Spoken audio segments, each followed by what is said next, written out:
Assalamualaikum, hai teman dan namaku Bumi. Nah, di episode kali ini aku bakal ngasih edukasi ya tentang cacar dan bisa penting buat kamu, buat adikmu, buat ibumu, buat ayahmu, buat mbahmu, buat siapapun orang yang kamu sayang.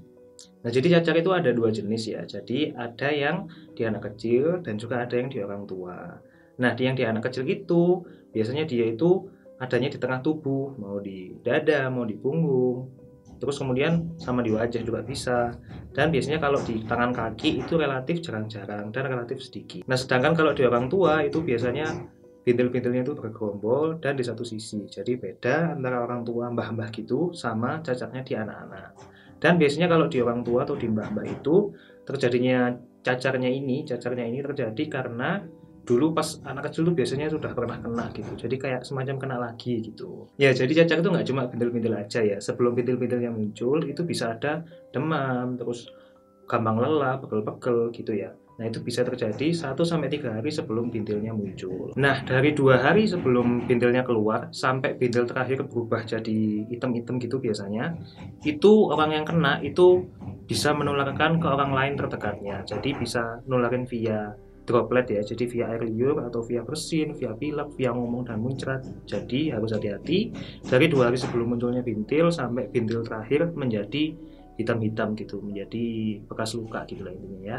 Nah, gimana kalau udah kena bintilnya? Nah, kalau udah kena bintilnya itu bisa dikasih kompres dingin buat mengurangi radangnya.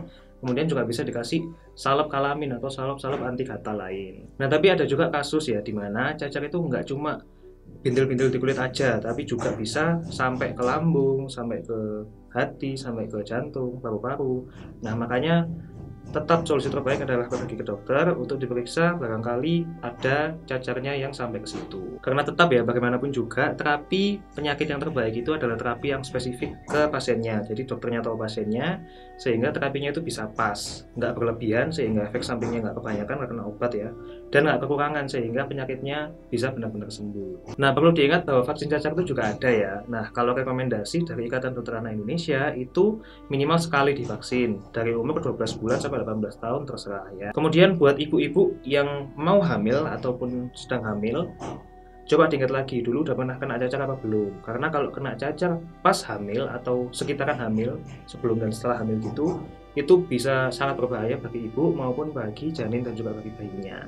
Oke, itu aja teman-teman tentang edukasi cacar di episode ini. Kalau ada pertanyaan silakan tanya di komen di bawah atau di mana terserah kalian. Terima kasih. Assalamualaikum warahmatullahi wabarakatuh and see you on the next episode.